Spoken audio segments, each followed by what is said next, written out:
The terminal echoes with the final boarding call, a sound that rings hollow against the pristine floors of JFK's first-class lounge.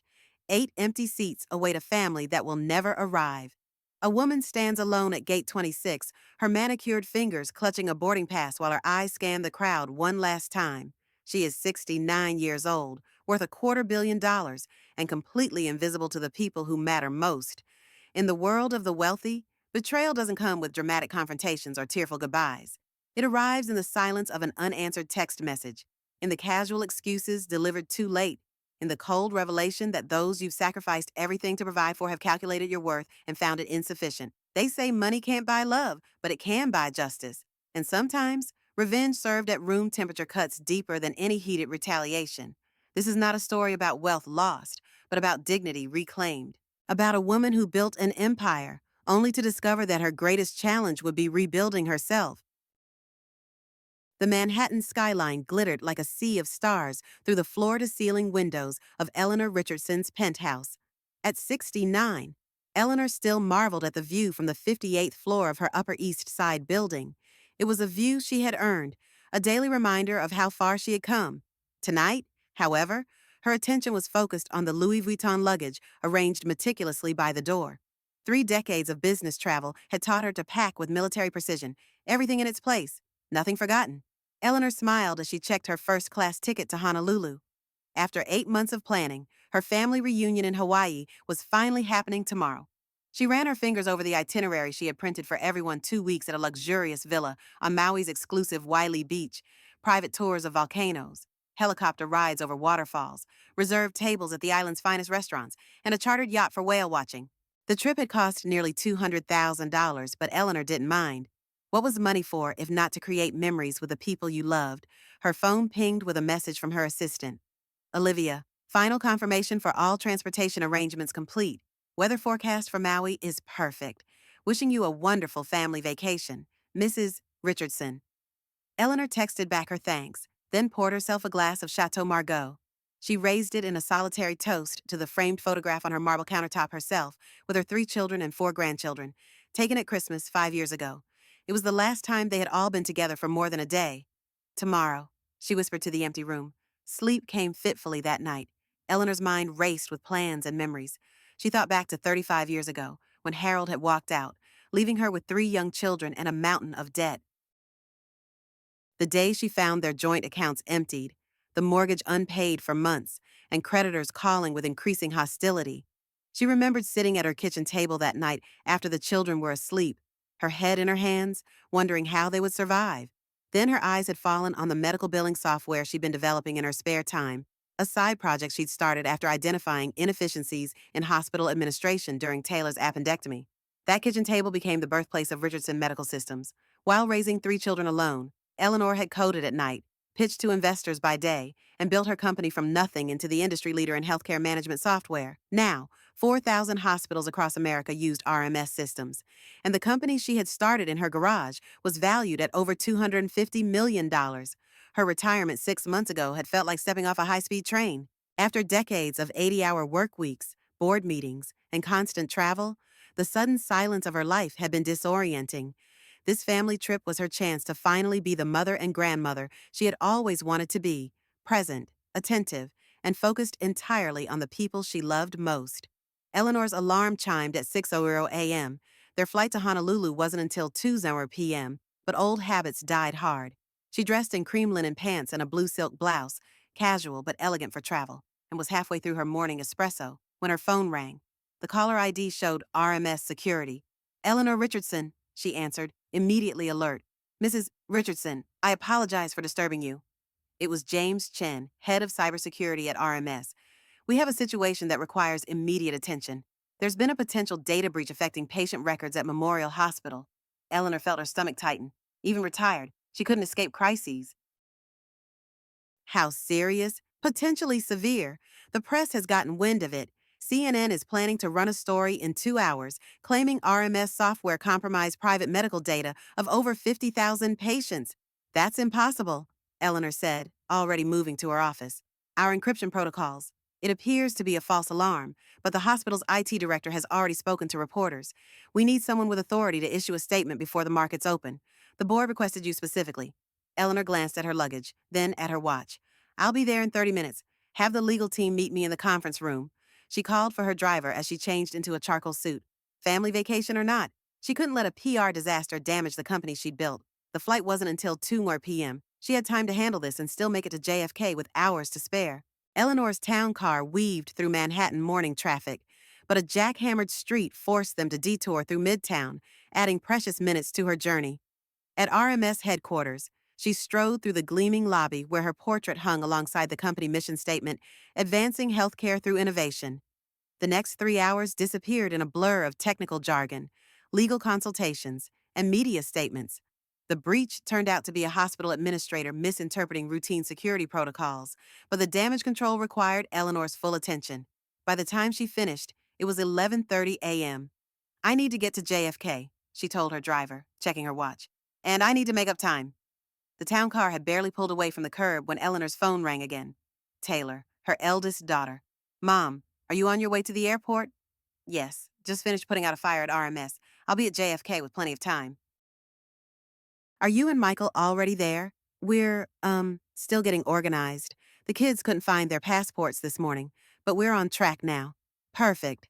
I've arranged for us all to meet at the first class lounge. Drake texted that he's at the airport already with Jennifer and the twins. Great, Taylor said, her voice oddly strained. See you there. Eleanor barely registered her daughter's tone, too focused on the time. Midday traffic clogged the streets, and construction on the Queens Midtown Tunnel had vehicles backed up for miles. Take the 59th Street Bridge, she instructed her driver. We need to avoid this tunnel situation. The detour worked, but just as they approached the bridge, a delivery truck overturned ahead of them, spilling packages across the roadway. Not today, Eleanor muttered, checking her watch again. 12:15 p.m., still manageable, but her cushion was evaporating. She texted the family group chat, slight traffic delay, on my way, meet you all at the lounge. No responses appeared. When they finally cleared the bridge, Eleanor's driver accelerated, weaving skillfully through Queens traffic toward JFK. She arrived at Terminal 7 at 12:45 p.m., still over an hour before boarding. You made it, she told herself, wheeling her luggage through the sliding doors. The first-class check-in line moved quickly. Eleanor scanned the terminal for her family, but saw no sign of them. She checked her phone. No new messages. They must already be in the lounge, she reasoned, heading toward security. TSA pre-check normally meant a quick passage, but today a computer system update had slowed screening to a crawl. Eleanor stood in line, watching the minutes tick away. 1:15 p.m., 1:30 p.m. She tried calling each of her children, but only reached voicemails, finally clearing security at 1:40 p.m. Eleanor hurried toward the first-class lounge, expecting to find her family waiting impatiently. The lounge attendant greeted her by name, a perk of decades of frequent flying, but her family wasn't there. Has my daughter Taylor checked in, or my son Drake with his family? The attendant checked her screen and shook her head. I don't see anyone else on your reservation. Mrs. Richardson? A cold feeling settled in Eleanor's stomach. She checked the group chat again. Nothing. She dialed Taylor again, then Drake, then Elon. All voicemails. The departure board showed her flight now boarding. With a growing sense of dread, Eleanor made her way to Gate 26, scanning the crowded terminal for familiar faces. The gate area was almost empty now, most passengers already boarded. Final boarding call for Hawaiian Airlines Flight 511 to Honolulu. The announcement echoed. Final boarding call. The gate agent looked up as Eleanor approached, boarding pass in hand. Just made it, Mrs. Richardson. I'm waiting for my family, Eleanor explained, breathless. There should be 8 others on the same reservation, the agent typed on her computer. I see the reservations, but none of them have checked in. Ma'am, the boarding door closes in 5 minutes. Eleanor stood frozen, phone in hand, watching the last few passengers disappear down the jetway. She dialed Taylor again. This time, her daughter answered. Mom, are you at the airport? I'm at the gate, Eleanor said, her voice unnaturally calm. They're about to close the doors. Where are you? A pause. We couldn't make it. Mom, I tried to call earlier but couldn't get through. Mackenzie woke up with a fever, and we thought it best not to travel. What about Drake and Elon? Drake's twins had a last-minute debate tournament qualification, and Elon got called into an emergency client meeting. Eleanor felt the blood drain from her face. And none of you thought to tell me until now. I've been trying to reach you all morning. I'm really sorry, Mom. We figured you'd reschedule once you knew we couldn't come. The gate agent caught Eleanor's eye. "Ma'am, we need to close the door. Are you boarding?" Eleanor stared at her phone, then at the 8 empty first-class seats she had purchased. 8 seats that would fly empty to Hawaii while she stood alone at JFK, abandoned by her own family. "Yes," she said finally. "I'm boarding." The 6-hour flight to Honolulu passed in a daze. Eleanor sat in 2A, surrounded by empty seats that should have held her family. The flight attendant offered champagne with a sympathetic smile, clearly puzzled by the solitary woman in a block of reserved first-class seats. Eleanor sipped her champagne mechanically, staring out the window as New York disappeared beneath the clouds. Her phone held no new messages, apparently, having delivered their excuses. Her children felt no need to check on her. Somewhere over the Midwest, Eleanor opened her laptop and found herself clicking through family photos. Taylor's college graduation, Drake's first art exhibition, Elon receiving his MBA, the grandchildren at various ages, always beaming in photos taken during their infrequent visits. Had she been deluding herself about these relationships for years, the truth began to crystallize as she reviewed their communications over the past months. Taylor called regularly, but their conversations invariably led to requests for advice about workplace politics or help with Mackenzie's private school tuition. Drake reached out when his art wasn't selling or when he needed temporary financial assistance. Elon, her youngest, maintained the most perfunctory relationship, checking in primarily during holidays or when he had professional news to share. When had any of them last asked about her life? When had they shown interest in her feelings, her dreams, or her experiences? When had they last given anything to these relationships beyond their occasional presence? The Hawaiian Islands appeared outside her window, emerald jewels set in a sapphire sea. Under different circumstances, Eleanor would have marveled at their beauty. Now, she barely registered the spectacular landing approach over Honolulu's azure waters. At Daniel K. Inouye International Airport, she collected her single suitcase and arranged for a driver to take her to the Honolulu Four Seasons, where they were scheduled to spend one night before catching a morning flight to Maui. The hotel staff greeted her warmly, unaware that the Richardson family suite would host only one Richardson tonight.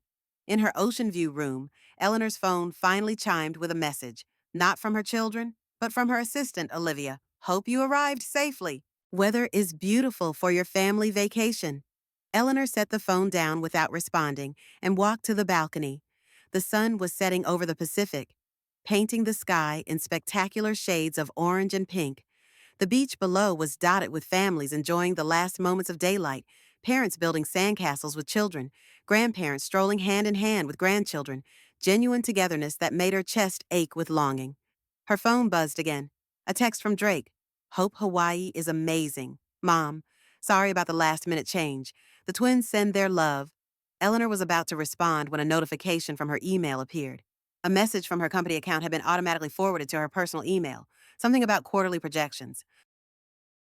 But what caught her eye was another email in the chain, one that appeared to have been accidentally included when Taylor forwarded the message to her siblings 2 weeks ago. "Re-Hawaii trip. What are we doing, Drake and Elon? Are we really going through with this Hawaii thing? Mom's spending a fortune?" But 2 weeks is so long to be stuck together playing happy family. Michael can't get the time off anyway, and the kids have camp activities they don't want to miss. What if we all just bail? She'll probably cancel the whole thing rather than go alone, and we can plan something shorter next year that doesn't eat up our entire summer. Let me know what you think. If we're all on the same page, we can come up with excuses that won't make her suspicious. Taylor. Eleanor read the email 3 times, each review sending a fresh wave of nausea through her body. This wasn't a series of unfortunate coincidences. This was a coordinated abandonment, planned well in advance by the people she loved most in the world. They had left her alone at the gate deliberately, letting her discover their absence in the most humiliating way possible, because they couldn't be bothered to spend time with her unless it perfectly accommodated their schedules. The $200,000 she had spent on this trip meant nothing to them. She meant nothing to them. Eleanor set the phone down with trembling hands and walked to the bathroom. The woman who stared back from the mirror looked suddenly older, the lines around her eyes deeper, her expression hollow. She had spent her life building a company and a fortune, believing she was creating security and opportunities for her family. Instead, she had created entitled adults who saw her as an ATM, rather than a person deserving of respect and consideration. She splashed cold water on her face and straightened her shoulders. Eleanor Richardson hadn't built a $250 million company by collapsing when faced with painful truths. She had survived Harold's abandonment. She had overcome sexism in the tech industry. She had raised 3 children while building a business empire. She would survive this too, but things would be different now. Very different. Eleanor woke to the sound of waves crashing on Wiley Beach. The morning sun streamed through the windows of her private villa, illuminating the space that should have been filled with family laughter. After discovering her children's betrayal, she had decided to continue to Maui alone, rather than return to New York in defeat. The property manager had been surprised to see her arrive solo, but had professionally concealed any curiosity. Now, on her first morning in paradise, Eleanor took her coffee to the infinity pool overlooking the ocean. The villa was spectacular: 6 bedrooms, a chef's kitchen, multiple terraces, and private beach access. She had chosen it specifically to accommodate everyone comfortably. Instead, she rattled around it like a pebble in an empty jar, the excessive space only emphasizing her solitude. Her phone displayed multiple text messages that had arrived overnight from Taylor. "Hope you're enjoying Hawaii. Mom weather looks amazing on the forecast." From Drake. "The twins were so disappointed about missing Hawaii. Maybe we can reschedule." From Elon. "Let me know if you need anything while you're away." None acknowledged that they had planned to abandon her. None expressed genuine concern about her traveling alone. None offered a meaningful apology. Eleanor set her coffee cup down with such force that it cracked. For 35 years, she had excused their behavior, filled the gaps in their attention with her own devotion, and told herself that their occasional presence was enough. She had accepted crumbs and convinced herself it was a feast. No more. She changed into a simple sundress and sandals, leaving her phone behind as she walked down to the beach. The morning was perfect, warm but not hot, with a gentle breeze carrying the scent of plumeria. Couples strolled hand in hand along the shoreline. A father taught his young daughter to build a sandcastle. An elderly couple sat under an umbrella, reading books and occasionally looking up to share observations. Eleanor walked until the Richardson villa disappeared behind her, then found a quiet spot to sit and watch the waves. She had been so busy planning activities for her family that she hadn't considered what she might want from this trip. When was the last time she had done anything purely for her own enjoyment? A child's scream pierced the tranquility. Eleanor looked up to see a young boy, perhaps 7 or 8, being pulled away from shore by a current.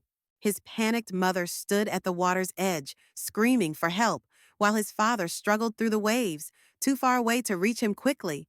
Before she could think, Eleanor was on her feet and running into the water. She had been a competitive swimmer in college, and though decades had passed, her body remembered the rhythm of the crawl stroke. She reached the boy just as his head disappeared beneath the surface, grasped him around the chest, and pulled him up, coughing and sputtering. "I've got you," she told him, treading water. "Just relax and breathe." The rip current pulled at them, but Eleanor knew better than to fight it directly. Instead, she swam parallel to the shore until they cleared its pull, then angled back toward the beach. By the time they reached the shallows, the boy's father had arrived to help carry his son to safety. "Thank you," the mother sobbed, wrapping her arms around the coughing child. "Thank you so much." The father gripped Eleanor's hand, his eyes brimming with tears. "You saved his life. I don't know how to thank you." "Just enjoy every moment with him," Eleanor said, suddenly fighting tears of her own.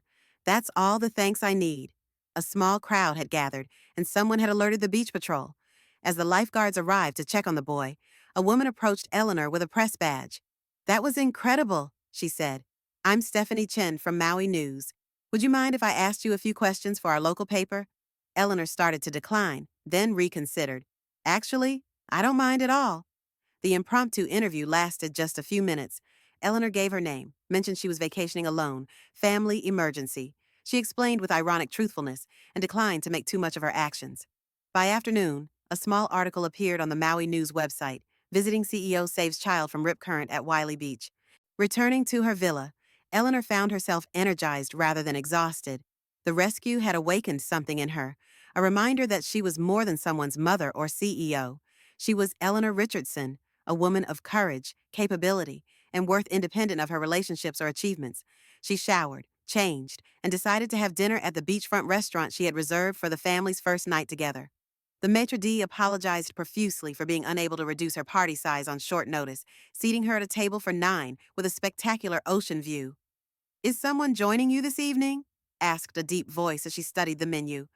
Eleanor looked up to see a distinguished black man, perhaps early 70s, with kind eyes and a subtle smile. "Not tonight," she replied, "though it appears I have plenty of extra seats if you're looking for one." His smile widened. "I couldn't help noticing you're dining alone. As am I." "I'm Morgan Freeman, visiting from Boston, And if the news article I read this afternoon is accurate, you're the hero of Whaley Beach. Eleanor laughed for the first time since arriving in Hawaii. Eleanor Richardson, and the article greatly exaggerated my heroics. May I join you? I promise excellent conversation and absolutely no heroic expectations. She gestured to the empty chair across from her. Please do.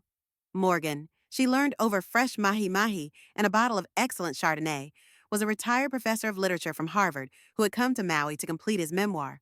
A widower of 5 years, he had 2 children and 5 grandchildren who visited regularly but respected his need for independence.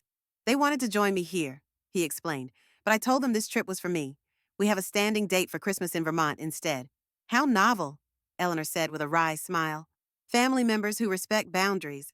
Something in her tone made Morgan study her face. I suspect there's a story there. Eleanor surprised herself by telling him the truth about planning the family vacation, being abandoned at the airport, and discovering her children's conspiracy. The most painful part, she concluded, is realizing that I've been complicit in creating these dynamics. I've spent decades accepting less than I deserve, making excuses for their behavior, and confusing financial support with genuine relationship. Morgan nodded thoughtfully. We teach people how to treat us, but the good news is we can always teach them something new. Their conversation continued long after dessert was cleared away. Eleanor found herself discussing books she'd enjoyed, places she hoped to visit, and ideas that intrigued her, topics that had nothing to do with her children, her company, or her responsibilities to others. When they finally parted ways, exchanging phone numbers with promises to continue their conversation, Eleanor returned to her villa feeling lighter than she had in years. She had connected with someone who saw her as a complete person worthy of interest and attention, not as a resource to be tapped or an obligation to be managed. The next morning, Eleanor woke early and reached for her phone, scrolling through her social media accounts, something she rarely did. What she found sent a fresh wave of anger through her body. Taylor's Instagram showed her skiing in Aspen with friends, time-stamped yesterday, clearly not caring for a sick child as she had claimed. Drake's Facebook featured photos from an art gallery opening in Miami, no debate tournament in sight, and Elon had been tagged in a friend's Vegas poker tournament pictures, grinning widely as he collected chips, hardly an emergency client meeting. They hadn't even bothered to maintain their lies. Or perhaps they simply hadn't expected her to check. With trembling fingers, Eleanor navigated to her banking app. Sure enough, there were recent charges from all 3 children on credit cards she provided for emergencies. Taylor had spent $4,000 at Aspen boutiques. Drake had charged $2,500 at Miami restaurants, and Elon had withdrawn $10,000 cash in Las Vegas. They had not only abandoned her, but were actively using her money to fund the vacations they preferred over spending time with her. Eleanor set the phone down and walked to the terrace, watching the morning light play across the Pacific. The rage she felt was cleansing, burning away years of willful blindness and misplaced hope. She had spent decades building a fortune while her relationship with her children withered from neglect. Theirs, not hers. She picked up her phone again, this time to make a call. John Roberts' law offices, answered a crisp voice. This is Eleanor Richardson. I need to speak with John immediately regarding changes to my estate planning. Of course, Mrs. Richardson. Let me connect you. John Roberts had been Eleanor's attorney for 20 years, handling everything from Richardson Medical Systems IPO to her recent retirement arrangements. Eleanor, how's Hawaii treating you? John's familiar voice boomed through the speaker. Hawaii is revelatory, John, though not in the way I expected. I need information about establishing a charitable foundation, specifically an educational foundation to provide scholarships for first-generation college students. There was a brief pause. That's a significant shift from your current estate plan, which primarily benefits your children and grandchildren. Yes, it is, and that's precisely the point. For the next hour, Eleanor and John discussed the legal framework for redirecting her fortune. She learned about foundation structures, tax implications, governance requirements, and timeline considerations. By the end of the call, John had agreed to prepare preliminary documents for her review upon her return to New York. One more thing, Eleanor said before hanging up. I want to cancel all supplementary credit cards immediately and review any recurring payments to my children from my accounts. Eleanor, John said carefully, this represents a dramatic change in your relationship with your family. Are you certain? I've never been more certain of anything in my life, John. For too long, I've confused financial support with love. That ends today. After ending the call, Eleanor opened her laptop and began a document titled My Life, My Terms. At the top, she wrote 1, I will no longer provide financial support to adults capable of supporting themselves. 2. I will only spend time with people who demonstrate genuine interest in me as a person. 3.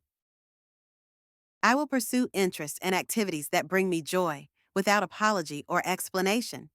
4. I will redirect my resources toward people who demonstrate appreciation and responsibility. 5. I will value myself enough to demand reciprocity in all relationships. As she looked at the list, Eleanor felt a weight lifting from her shoulders. For decades, she had measured her success by her children's satisfaction with what she provided. Now she would measure it by her own satisfaction with the life she created. The remainder of her time in Hawaii transformed from a painful reminder of abandonment into the beginning of a personal renaissance.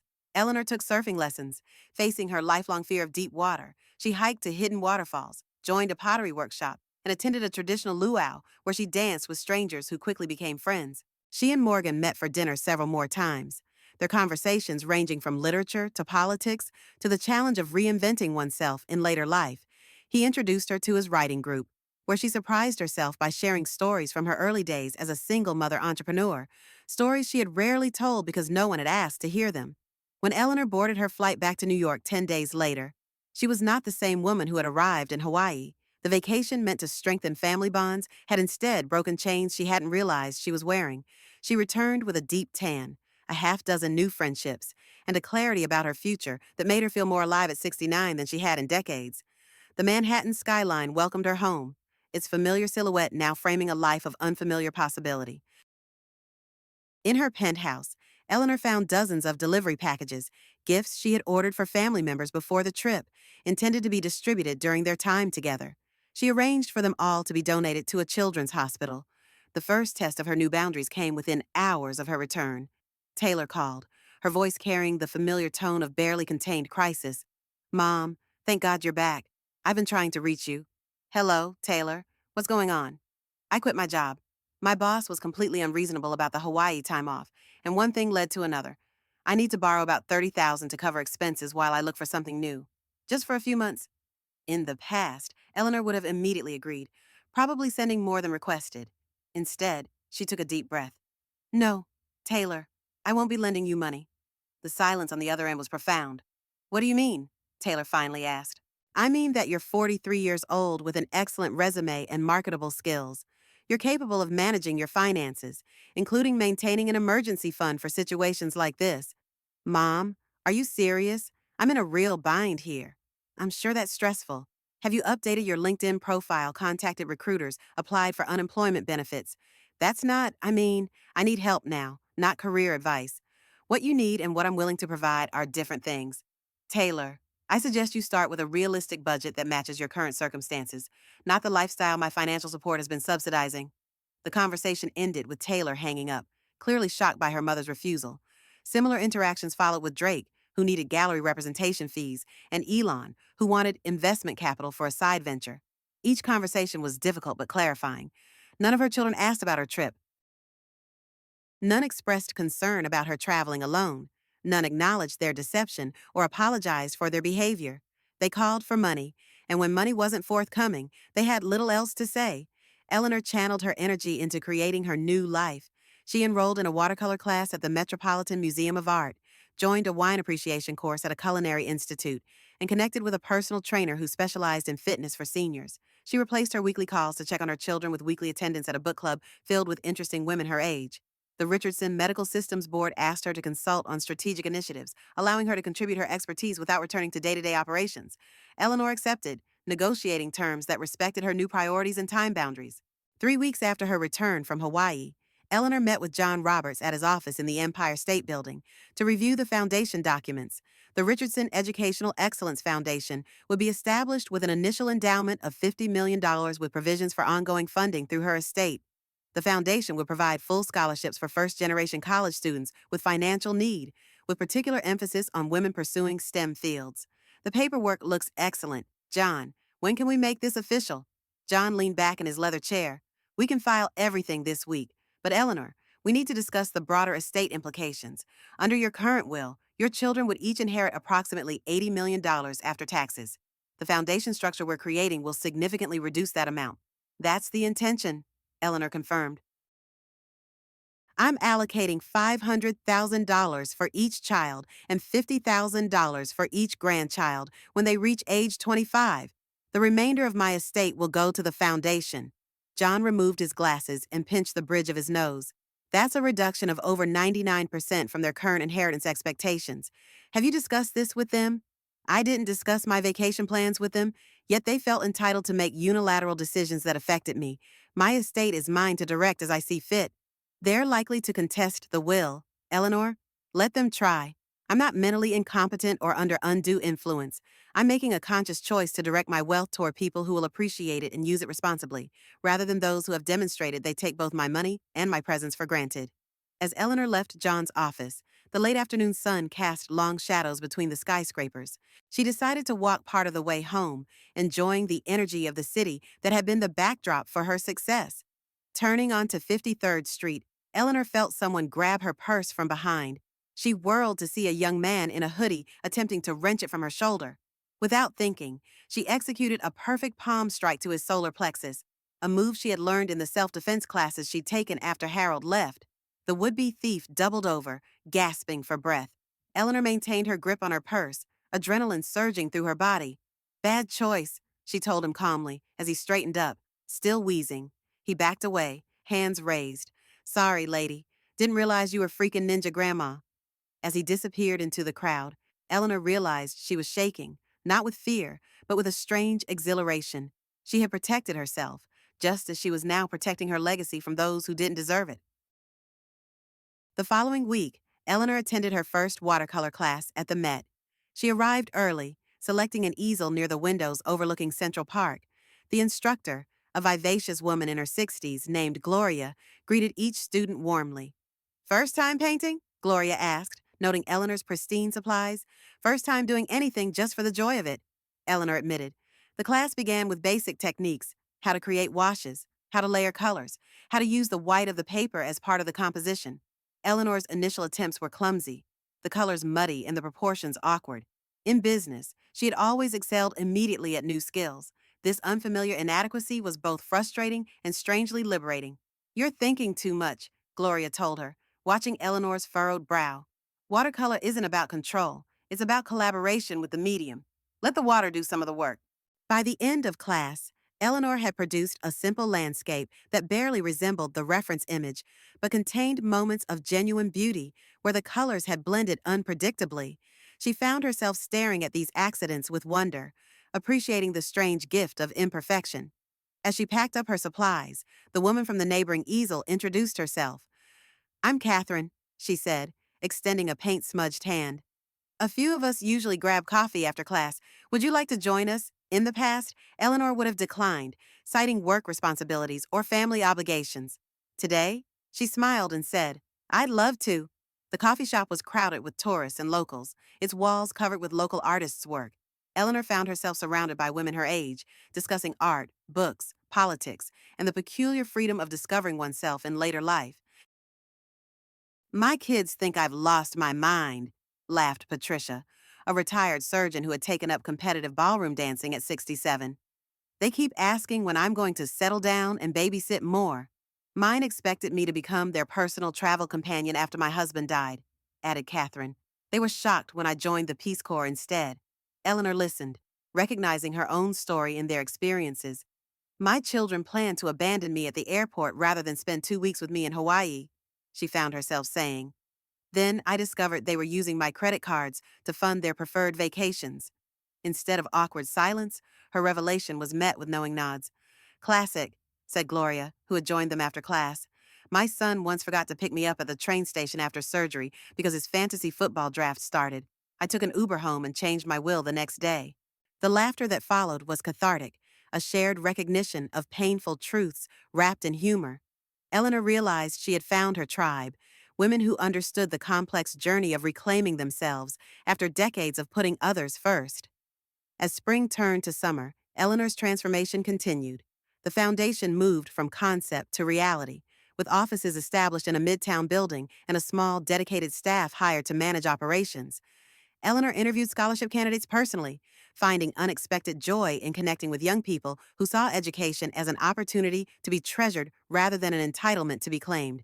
Her first approved scholarship recipient was Beyonce Lopez, a brilliant young woman from the Bronx whose parents had immigrated from the Dominican Republic when she was 5.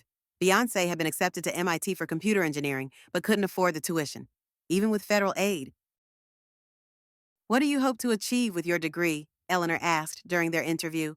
"I want to develop healthcare technologies for underserved communities." Beyonce answered without hesitation. "My grandmother died from a treatable condition because she couldn't navigate the medical system. I want to build solutions that make healthcare accessible to everyone, regardless of language or literacy." Eleanor felt a surge of recognition. This young woman's drive mirrored her own early motivation for starting Richardson Medical Systems. "Why should the foundation invest in you specifically?" Beyonce straightened in her chair. "Because I understand that opportunity isn't an entitlement, it's a responsibility. Everything I achieve will open doors for others in my community. Your investment won't end with me." Later that day, Eleanor signed the approval for Beyonce's full scholarship, tuition, housing, books, and living expenses for 4 years at MIT. The young woman's tears of gratitude were more rewarding than any corporate acquisition or profit margin Eleanor had ever achieved. Meanwhile, her relationships with her children remained strained. After their initial shock at her financial boundaries, they had retreated into a cool formality, their communications infrequent and superficial. Eleanor maintained her position calmly, refusing to be manipulated by guilt or anger. The true confrontation was still to come. Eleanor knew her children would eventually discover the changes to her estate plan, either through financial industry gossip or through John's formal notification. She was prepared for their reaction, but not looking forward to it. The catalyst came from an unexpected source. The Richardson Educational Excellence Foundation had received positive press coverage, including a feature in the New York Times, highlighting Eleanor's second act as a philanthropist. The article mentioned the foundation's $50 million endowment and plans for significant expansion through her estate. The morning after the article was published, Eleanor's private elevator opened to reveal all three of her children standing in her penthouse foyer, their expressions ranging from confusion to fury. "Mom," Taylor said, her marketing executive voice carefully modulated, "we need to talk about what's going on with your finances." Eleanor set down her coffee cup, studying the three adults who had once been the center of her world. "Good morning, Taylor, Drake, Elon. This is unexpected." "What's unexpected?" Elon said, stepping forward with a printout of the Times article. "Is discovering that our mother has decided to give away our inheritance to strangers." Eleanor gestured to the living room. "Please, sit down. It seems we have much to discuss." As her children arranged themselves on the sofa across from her, a united front for perhaps the first time in decades, Eleanor felt a strange calm. The conversation ahead would be difficult, but it would also be honest. After years of pretense and imbalance, truth would finally be spoken aloud. The moment had arrived for Eleanor to reclaim not just her fortune, but her dignity. Whatever happened next would set the course for the remainder of her life, a life that was finally, truly her own. "Mom," Taylor began, clutching a leather portfolio that Eleanor recognized as the one she used for important client presentations. "We're concerned about these charitable donations you've been making. $50 million is an enormous amount of money." "It's my money to give," Eleanor replied calmly, studying her children's faces. They had arranged themselves strategically, Taylor in the center as spokesperson, Drake nervously fingering a manila folder, and Elon wearing his Wall Street poker face. "Of course it's your money," Drake interjected, his artist's hands gesturing expressively. "But this foundation thing seems sudden. We're worried someone might be taking advantage of you." Eleanor raised an eyebrow. "Taking advantage of me? That's an interesting concern coming from three adults who abandoned me at an airport and then used my credit cards to fund their alternative vacations." The accusation hung in the air like a thunderclap. Taylor recovered first. "Mom, Hawaii was unfortunate timing for everyone. We should have communicated better." "Yes, you should have, particularly the part where you discussed all bailing on the trip 2 weeks before it happened." Eleanor watched recognition dawn in their eyes. "Taylor, you might want to be more careful about what emails you accidentally forward." Elon leaned forward, switching tactics. "Mom, financial decisions of this magnitude require careful consideration. The standard recommendation for someone your age is to preserve capital and limit charitable giving to around 5% of assets annually." "I didn't realize you were advising clients on wealth management now. Elon, I thought your expertise was in high-risk investment banking." "I've done research," he said stiffly, pulling documents from his briefcase.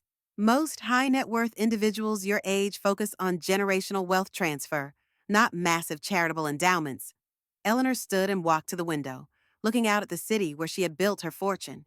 When she turned back, her voice was quiet but firm. Let me ask you something. When was the last time any of you asked about my dreams for the future? When did you inquire about my values or my vision for how my life's work should continue after I'm gone? They exchanged uncomfortable glances, clearly unprepared for the question. We've always assumed you want to provide for your family, Taylor ventured. That's what most parents want. Based on what evidence have I ever told you that funding your lifestyles indefinitely was my primary goal? Drake shifted uncomfortably. You've always been generous with us. We thought that meant family was your priority. My generosity meant that I loved you and wanted to support you as you built your own lives. It didn't mean I wanted to subsidize your existence permanently. Eleanor returned to her chair, meeting each of their gazes in turn. Taylor, you're 43 with a successful marketing career. Drake, you're 40 with a wife and children. Elon, you're 37 making 7 figures on Wall Street. At what point do you become responsible for your own financial security? This isn't about need, Elon protested. It's about family legacy and tradition. Eleanor reached into the side table drawer and pulled out a document. Since you're so concerned about my estate planning, perhaps you should see the current version of my will. Elon grabbed it immediately, his Wall Street training kicking in as he scanned for key provisions. Eleanor watched his expression change from confusion to disbelief to something approaching panic. Mom, this can't be right, he said, his voice suddenly hoarse. This shows the foundation as the primary beneficiary of your estate. Taylor snatched the document, her marketing poise crumbling as she read. $500,000 each. That's it. This says the foundation gets everything else. Drake read over her shoulder, his face paling. Mom, under your old will, we were each getting over $80 million. You're talking about reducing our inheritance by more than 99%. I'm talking about redirecting my assets toward people and causes that align with my values, Eleanor corrected. People who demonstrate gratitude, responsibility, and appreciation rather than entitlement and taking advantage. Elon stood abruptly, his composure finally cracking. This is insane. You're giving away our inheritance to fund scholarships for strangers. I'm using my money to help deserving young people get educations they couldn't otherwise afford, Eleanor said, her voice remaining calm despite her quickening pulse.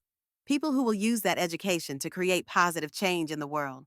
Mom, Taylor said, switching to a negotiating tone, if education is important to you, that's wonderful. But couldn't you donate, say, 20% of your estate and still leave substantial amounts for your family? I could do that, but I choose not to. Why not? Drake demanded. Being my children gives you my love, not my money. Love is unconditional. Financial support is not. So you're punishing us, Elon concluded bitterly. This is about Hawaii, isn't it? You're destroying our futures because we missed one family vacation? Eleanor felt a flash of anger, but kept her voice steady.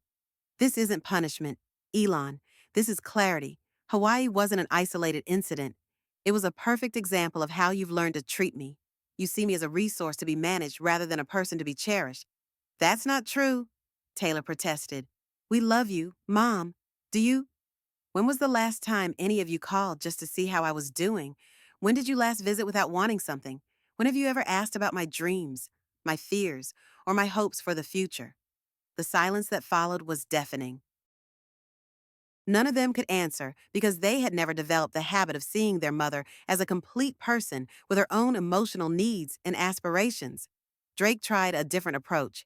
Mom, even if we haven't been perfect children, don't you want to provide security for your grandchildren? They didn't do anything wrong.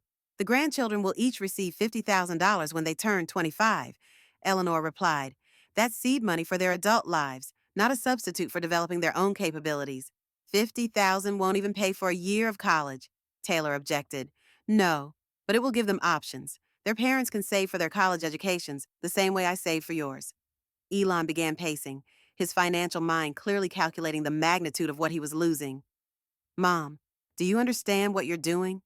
You're taking away generational wealth that could secure our families for decades. I'm ensuring that my wealth goes to people who will use it to build something meaningful rather than people who see it as an entitlement they've earned by being born. We didn't earn it by being born, Taylor argued. We earned it by being your children, by loving you, by being part of your family. Eleanor leaned forward, her voice low but intense. Have you loved me, Taylor, or have you loved what I could provide for you? When you call me, do you want to hear about my life, or do you want to tell me about your problems and ask for my help solving them? Taylor opened her mouth to protest, then closed it again. The truth was uncomfortable, but undeniable. Drake pulled out his phone and began typing furiously. I'm calling Jennifer. She's not going to believe this. The kids' college funds, our retirement security, everything we've been planning for. Drake, you're 40 years old, Eleanor reminded him. Most people don't have wealthy parents to fund their retirement and their children's education. They figure it out through work, saving, and careful planning. But we're not most people, he shot back. We're your family. We thought family meant something to you. Family does mean something to me, Eleanor said softly. It means loving people enough to help them become independent, capable adults rather than enabling them to remain financially dependent on their parents forever. Elon stopped pacing and turned to face her, his expression harder than she had ever seen it. Mom, this is going to destroy our relationships. If you go through with this, you're choosing strangers over your own children. I'm choosing people who demonstrate gratitude, responsibility, and appreciation over people who demonstrate entitlement, dependence, and taking advantage. So that's it, Taylor asked. You've made up your mind, and nothing we say will change it. That depends. Are you planning to say something that demonstrates you see me as a person deserving of respect and consideration rather than a bank account you've been waiting to inherit? They looked at each other, clearly struggling to find words that might influence her decision. The silence stretched uncomfortably as they realized they had no compelling arguments beyond their own expectations and desires. Finally, Elon spoke with barely controlled anger. This is emotional blackmail. Mom, you're using your money to force us to pretend we care about you more than we do. His honesty was brutal but clarifying. Thank you for being direct, Elon. That's exactly the kind of relationship I'm choosing not to reward with inherited wealth. You're going to regret this, he said coldly. When you're old and sick and need family support, don't expect us to be there for you the way we would have been. Are you threatening to abandon me if I don't fund your lifestyle expectations? I'm telling you the truth about consequences. Family loyalty works both ways. Taylor shot him a warning look, recognizing that his threats were only reinforcing their mother's position. She attempted damage control. Elon, that's not what we mean. Mom, we'll always love you regardless of money, but you have to understand how shocking this is. We've always assumed we'd inherit your business and use that security to care for our own families. You assumed incorrectly, Eleanor said firmly. I built my business to achieve financial independence and create opportunities for people who needed them. It was never intended to fund multiple generations of people who hadn't earned it. Drake was still staring at his phone, apparently texting with his wife. Jennifer wants to know if there's anything we can do legally to challenge this. She says you might not be mentally competent to make these kinds of decisions. The suggestion that she lacked mental competence was so insulting that Eleanor actually laughed. Drake, I've been managing complex business decisions and multi-million-dollar transactions for decades. My mental competence has been evaluated by multiple attorneys and financial advisors throughout this process. But please, feel free to spend your own money on legal challenges. We might have to, Elon said darkly. This will isn't just unfair, it's irrational. No reasonable person gives away $250 million to charity while leaving their children with token amounts. Reasonable according to whom? Your financial advisor?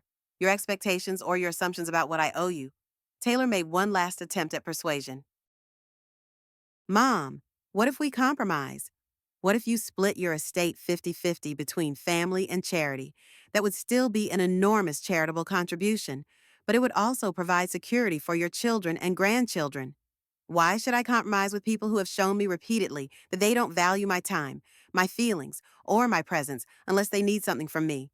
Because we're family, she said desperately. Because you raised us and loved us and taught us to depend on you. I taught you to depend on yourselves, Eleanor corrected. You chose to depend on me instead. The conversation continued for another hour, cycling through anger, bargaining, guilt, and threats. Her children tried every negotiation tactic they could think of, but their arguments all boiled down to the same basic premise: they deserved her money because they were her children. What they couldn't or wouldn't acknowledge was that inheritance is a gift, not a right, and gifts should go to people who appreciate them, value the giver, and will use them responsibly. Her children had demonstrated none of those qualities. When they finally left, they were angry, hurt, and confused. They had come expecting to talk their mother out of charitable giving they saw as excessive. Instead, they had learned that their entire financial future had been restructured around values they didn't share and relationships they had failed to maintain. The penthouse felt different after they left, charged with the energy of confrontation, but also with a sense of finality. Eleanor had said things that needed to be said for years, and they had revealed attitudes and expectations that confirmed every decision she had made. She poured herself a glass of wine and sat on her terrace, looking out at the city lights and thinking about the conversation.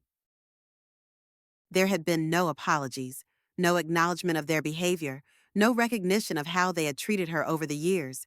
Their focus had been entirely on what they were losing, not on what they might have done to earn her continued generosity. The phone rang within an hour. It was Taylor, her voice carefully controlled. "Mom, we've been talking, and we want you to know that we understand you're upset with us. We're willing to work on our relationships and spend more time together as a family." "That's wonderful, Taylor. What does that look like?"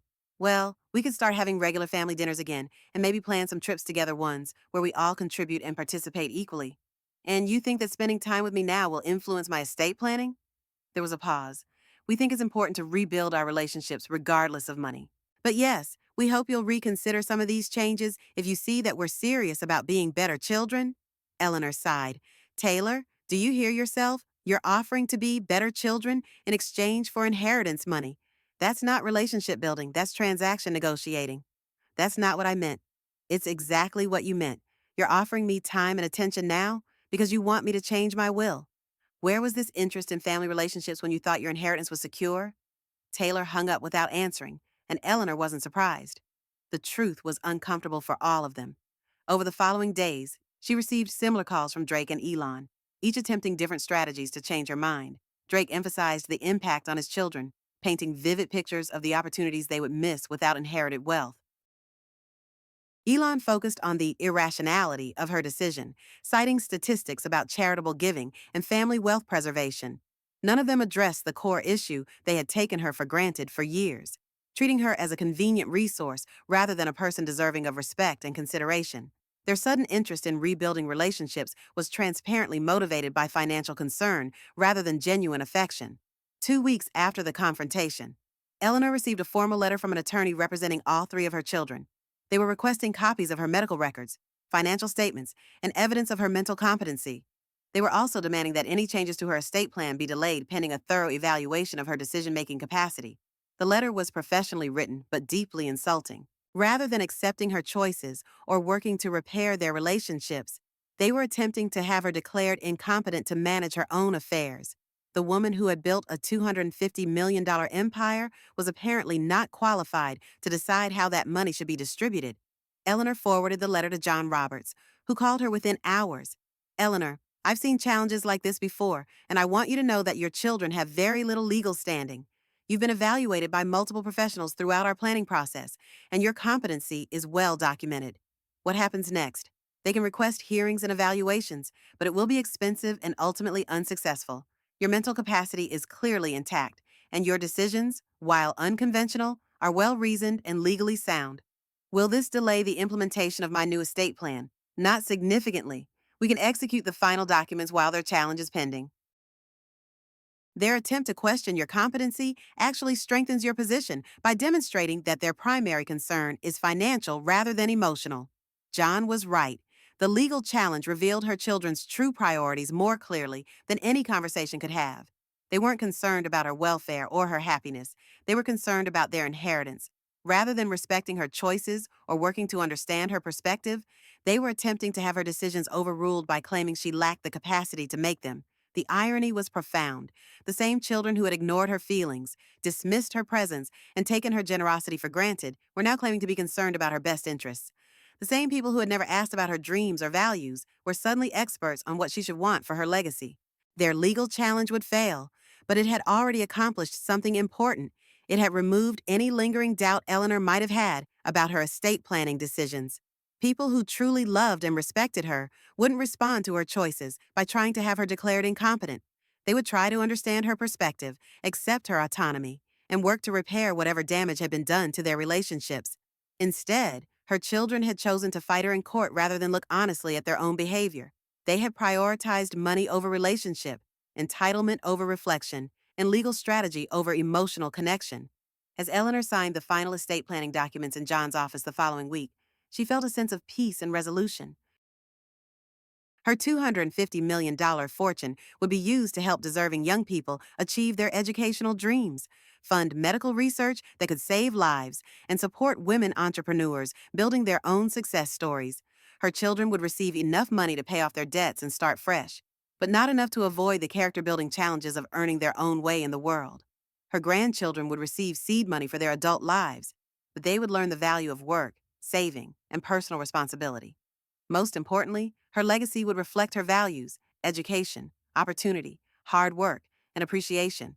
The foundation would continue funding scholarships long after she was gone, helping thousands of young people who understood that opportunity is a gift to be treasured, not an entitlement to be claimed. They had forgotten her at the airport gate because they saw her as disposable, convenient, and unworthy of basic consideration. Now her $250 million estate would remember people who demonstrated the values they had failed to show: respect, gratitude, and genuine appreciation for the opportunities life provides. The confrontation was over, the legal documents were signed, and her legacy was secure. She had chosen to invest in people who would honor her memory through their achievements rather than people who had dishonored her life through their neglect. It was the most important business decision she had ever made, and she was confident it was the right one. 2 years had passed since the confrontation in Eleanor's living room, and the transformation in her life had been more profound than she could have imagined. The legal challenge her children had mounted failed spectacularly, with the court not only upholding her mental competency, but also awarding her attorney fees for what the judge called a frivolous attempt to manipulate estate planning through baseless allegations. The Richardson Educational Excellence Foundation had grown beyond her most optimistic projections.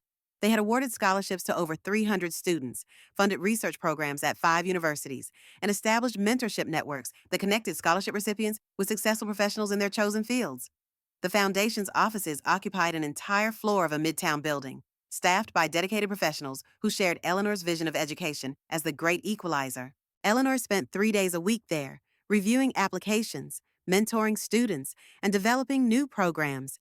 Her personal life had flourished in ways she never anticipated. Eleanor and Morgan had traveled together to art workshops in Tuscany and Provence, painting watercolors of landscapes that captured not just scenery, but also the joy of pursuing passions without apology. Their relationship balanced intellectual companionship with genuine affection, proving that meaningful connections were possible at any age when both people approached them with authenticity and mutual respect. The book club had evolved into a close-knit group of friends who celebrated each other's achievements and supported each other through challenges. When Catherine had her hip replacement surgery, they organized meal deliveries and transportation to appointments without anyone asking or expecting compensation. When Gloria's husband died suddenly, they surrounded her with the kind of emotional support that comes from people who genuinely care about each other's well-being. These relationships felt fundamentally different from the family dynamics Eleanor had previously accepted as normal. Her friends valued her opinions, sought her advice, and offered their own insights in return. They remembered details about her life, asked follow-up questions about things she had mentioned in previous conversations, and made space for her experiences in their shared time together. The contrast with her children's behavior became even more stark as time passed. After their legal challenge failed, they had maintained minimal contact, reaching out primarily during holidays with perfunctory calls that felt obligatory rather than affectionate. Taylor had found a new job, but continued struggling with financial management, though she no longer called Eleanor for bailout money. Drake had moved his family to a smaller house and taken a part-time teaching position to supplement his art income, finally learning to live within realistic means. Elon had thrown himself even deeper into his work, apparently using professional success to compensate for the inheritance disappointment. None of them had apologized for their behavior, acknowledged their role in the relationship deterioration, or demonstrated genuine interest in rebuilding connections based on mutual respect rather than financial benefit. The grandchildren had been told some version of the story that painted Eleanor as unreasonable and vindictive. Drake's twins, now 18, had been accepted to good universities but would be funding their educations through scholarships, loans, and work-study programs like millions of other students.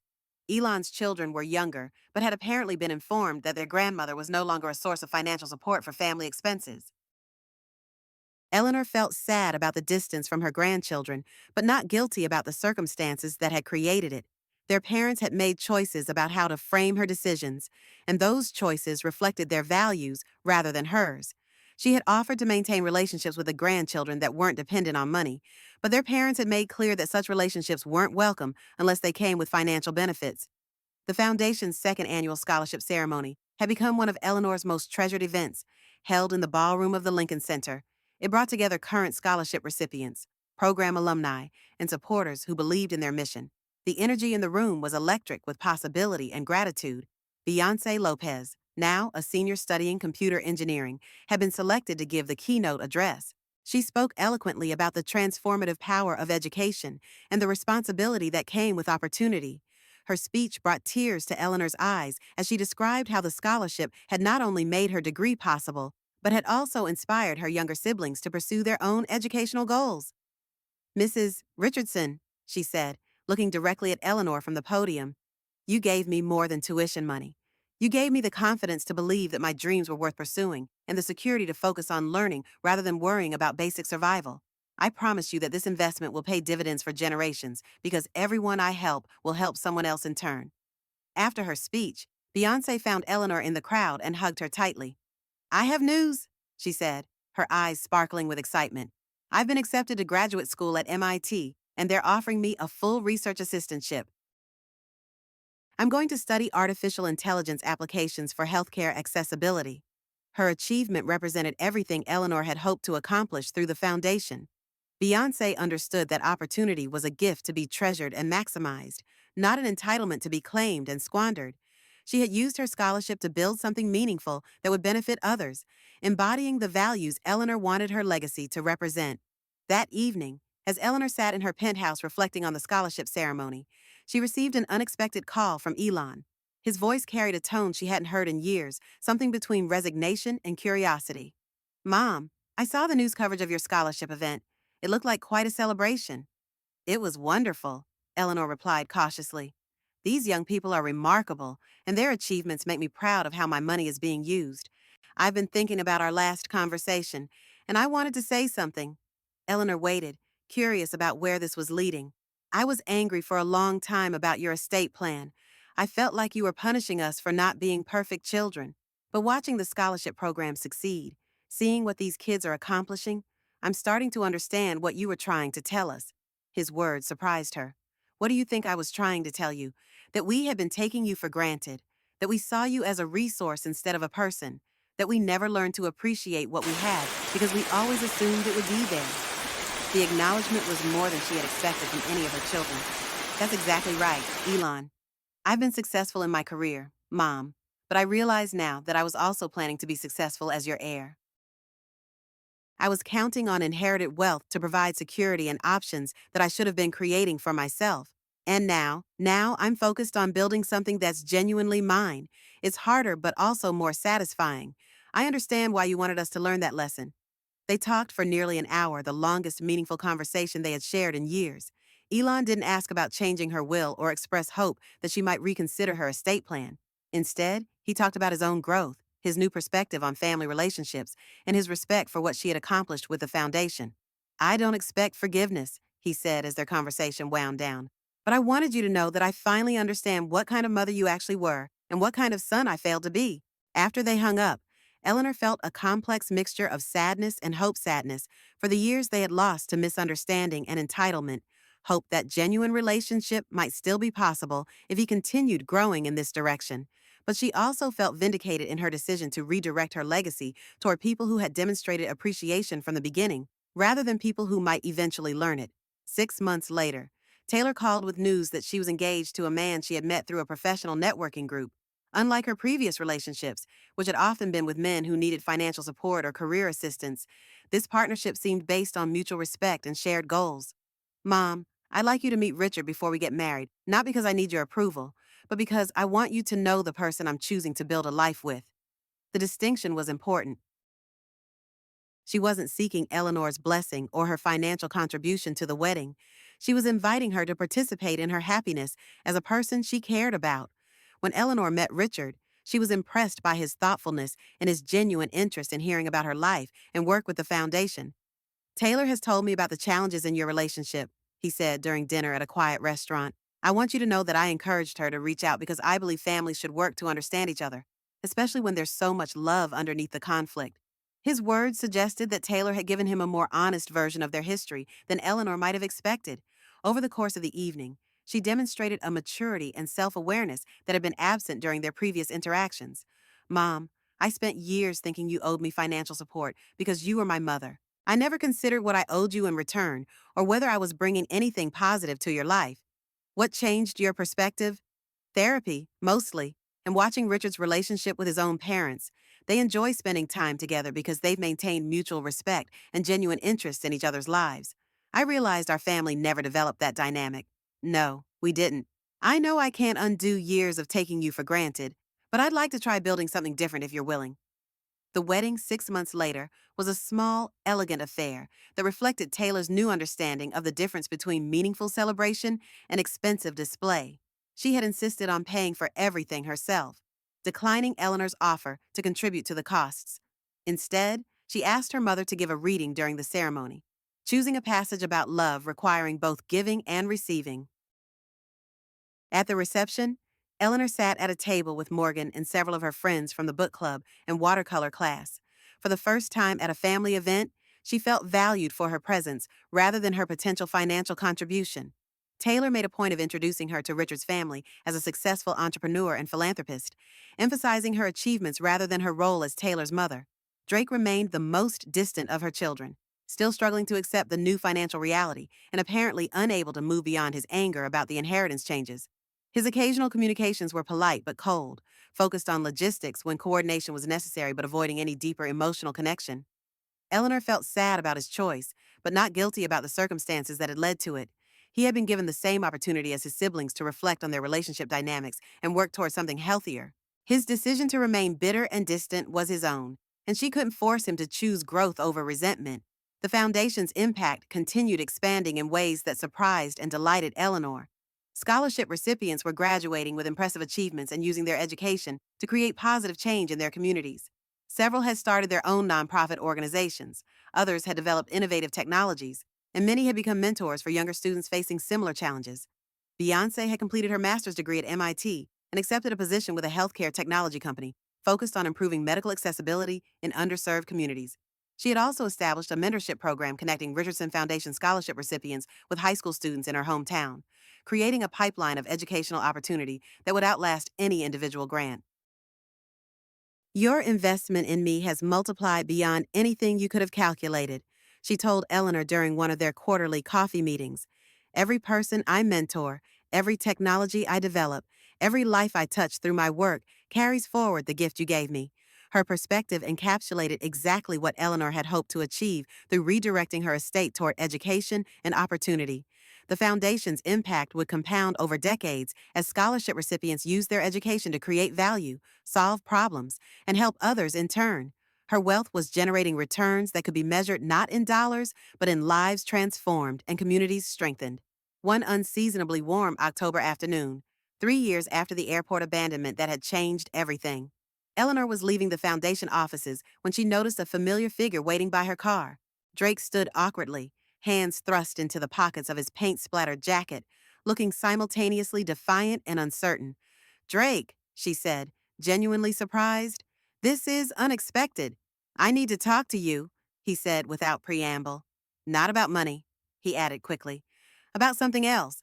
Eleanor unlocked her car and gestured to the passenger seat. "Let's talk somewhere more comfortable. There's a cafe around the corner I like." The cafe was quiet at mid-afternoon, with just a few students hunched over laptops and a couple of retirees playing chess by the window. Eleanor ordered tea for herself and, remembering her son's preference, a black coffee for Drake. "What's on your mind?" she asked when they were settled.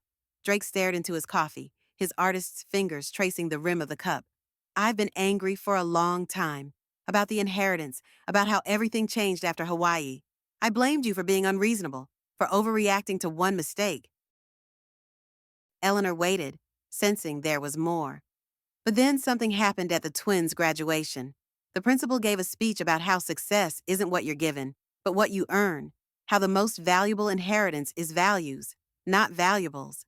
He looked up, meeting her eyes. "And all I could think was that you had been saying that all along, and I refused to hear it." Eleanor felt a lump forming in her throat. "I tried to teach all of you that lesson, but perhaps I undermined it by making financial support too easy to obtain." "It wasn't your fault," Drake said, surprising her. "We were adults making our own choices. I chose to see you as a resource rather than a person. I chose to take for granted that you would always be there to rescue me financially. I chose to prioritize what you could give me over who you actually were. What changed your perspective? Eleanor asked, echoing the question she had asked Taylor months earlier. Necessity, Drake admitted with a rueful smile. When I realized the inheritance wasn't coming, I had to figure out how to actually support my family. I took that teaching position I mentioned, but I also started a community art program for underprivileged kids. That sounds wonderful. It was just a way to make money at first, he said. But these kids, they're so grateful for every opportunity, so appreciative of the smallest bit of attention or encouragement. They made me see how entitled I've been my whole life. Drake reached into his jacket and pulled out a folded piece of paper. One of my students drew this. Her name is Sophia. She's 14 and lives in a homeless shelter with her mom. She's more talented than I'll ever be. He unfolded the paper to reveal a charcoal portrait of an older woman teaching a young girl to hold a paintbrush.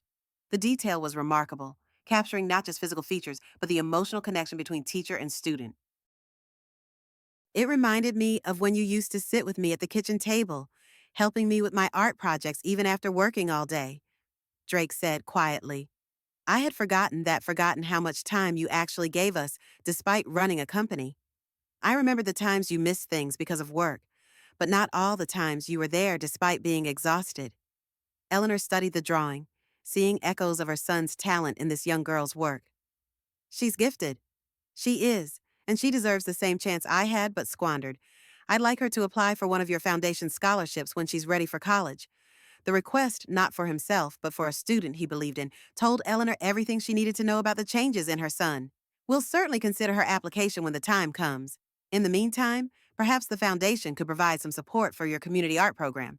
Drake looked up, surprised. You do that? The foundation's mission is to create educational opportunities. Art education certainly qualifies. Eleanor paused, choosing her words carefully. This isn't about restoring your inheritance, Drake. It's about supporting worthy initiatives regardless of who proposes them. I understand, he said, and for the first time in years, she believed he actually did. As they were preparing to leave, Drake hesitated, then asked, Would you come to dinner sometime, meet Sophia, and see the program? Jennifer would like to see you too. She's been encouraging me to reach out for months, but I was too stubborn. I'd like that very much, Eleanor said, feeling another piece of her heart heal. The following spring, the Richardson Educational Excellence Foundation celebrated its third anniversary with a gala at the Metropolitan Museum of Art. The event brought together scholarship recipients, donors, and community partners in a celebration of educational opportunity and achievement. Eleanor stood at the podium, looking out at the gathering of people who had become her chosen family.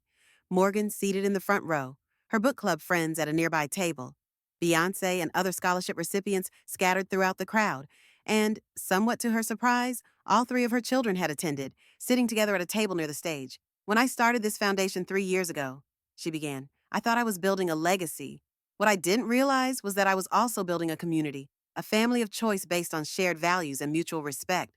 As she spoke about the foundation's achievements and future plans, Eleanor couldn't help but reflect on the journey that had brought her to this moment. The painful abandonment at JFK had been the catalyst for the most profound transformation of her life, from a woman defined by what she provided for others to a woman celebrated for who she was.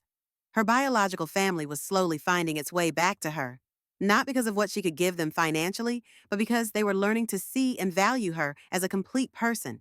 The foundation had become not just her legacy, but a living embodiment of her values, touching thousands of lives through educational opportunity. After the speeches and presentations, Eleanor found herself surrounded by a group that embodied her past, present, and future, her children and their partners, her friends from the book club, Morgan with his gentle smile, and Beyoncé with her boundless enthusiasm for technology and social change. To Eleanor, Morgan proposed a toast, raising his champagne glass. Who taught us all that the most valuable inheritance isn't measured in dollars, but in dignity, determination, and dreams fulfilled. As glasses clinked and conversations flowed around her, Eleanor felt a profound sense of peace. The woman who had been forgotten at the airport gate had learned to remember herself, and that remembrance had created ripples of positive impact that would continue long after she was gone. It was the most valuable inheritance she could have left, worth far more than any amount of money could ever be.